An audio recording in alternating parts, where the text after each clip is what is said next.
Hello there, Emma here, and we're having another look at our amazing Lost Words book this week.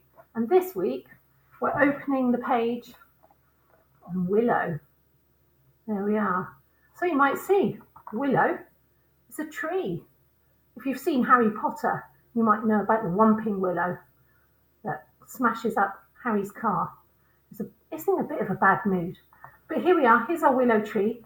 But can you guess what season it looks like just by looking at the tree? Yeah, it looks a bit like it's winter, doesn't it?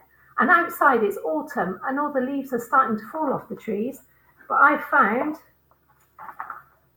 some willow leaves.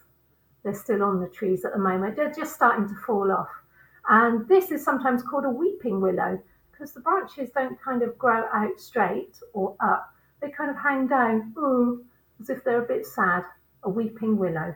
So let's see how we can use these leaves to make a piece of artwork this week. Okay, I'm going to do my usual thing. I'm going to point the camera down. I'm going to point the light down as well so you can see what's going on. Here we go.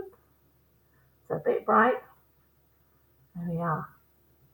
Okay, so this is a picture that I made earlier using some willow leaves.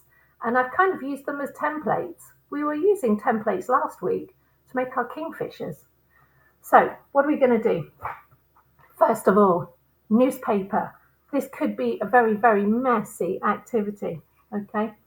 And I've got a piece of paper here and I've taped it down, onto a piece of cardboard and a bit of plastic because I like to put like a little white border around my pictures when I'm making artwork.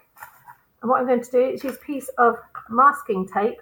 This is kind of like yellowy white tape. And I've got a bit here. Now, I don't want it tearing my paper when I take it off. So you get the sticky side. This looks a bit strange. Put it on your leg, on your trousers.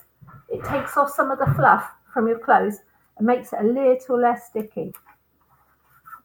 Now, I've got some willow leaves here. And we could pretend it's autumn. We could just let them kind of fall down on the paper. And what I'm going to use some spray in some bottles. This is why it gets a bit messy. I'm going to spray some different colours. So I've got like a yellow colour first of all. I've got some green as well. Got a little bit of red. And I've got some dark purple. And we're going to build up our picture in layers. So I'm going to give that a squirt. Now, squirt, squirt, squirt. Can't see it very well from down there, can you? Let's have a look. Boop, boop, boop. Let's see if I can put my tray up a bit higher. Oh yeah, you can see the yellow on there now. What I'm going to do is going to move my leaves around. So some bits of the paper are still white underneath. And I'm going to move these around. Guess what? When we spray our next colour on top, we're going to have some leaves that stay yellow because we've moved them. There we are. Kind of a bit of a crisscross. Right, what should I use next? Maybe a bit of green. The willow is quite green, isn't it? Right, squirt, squirt, squirt. Oh, nice. There we are, hold it up.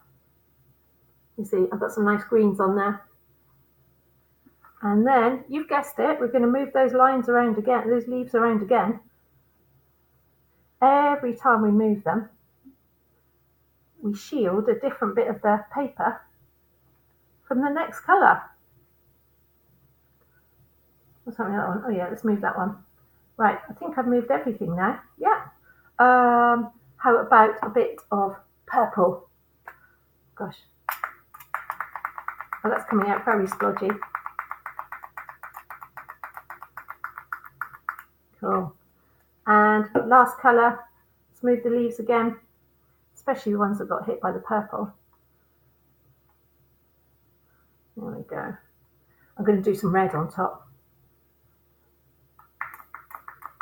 Oh, is it going to come out? Yep. And you could use realistic colours, or you could use, like we're using, a mix of everything, really. Right, time for the moment of truth. I'm going to take all my leaves off. And See what my picture looks like underneath. Hopefully you've still got some leaf shapes. Ooh, you can let it dry in between each colour as well. Wowzers. That is a bit of a splodgy painting, isn't it? Trying to hold it flat. All right, there we go. You see all my leaf shapes over there? I'll show you one that I did earlier as well. I really like this one. There we are. There's some with lots of leaf shapes on it there. So you can have a go at doing that. Or if you don't have any spray bottles and you do have some paint, you can use some sponges, dip them into some paint, and then you can sponge your leaf design on there. I'm going to have to let that dry for a little bit longer. But once it's dry, maybe I could come in. Here's another one that I've done earlier. Maybe I could come in and do some leaf drawings on top. So I've got my pen here. So I can kind of like trace the outline of some of the leaves. Or I could put in some of the veins. The veins are like the pattern down the middle of the leaf. Yeah? So it's up to you whether you keep it as it is or whether you add a bit of detail on it. There we are. Yeah, you can add details to yours, can't you? Whee! There. I quite like putting the veins on. I think that looks nice. Right, so that's our first artwork. Making some artwork with some willow leaves. But we also have something else that we use from the willow tree. And these are the bendy stems of the willow. And so if you have a look online, you can find instructions of how to make a beautiful willow star. I'm not going to show you how to do that now because it's a whole different video, but we might have a go at hospital school. And if you've got a grown-up who's got some bendy twigs in their garden, bing, you might be able to make a willow star. Okay, see you later. Bye.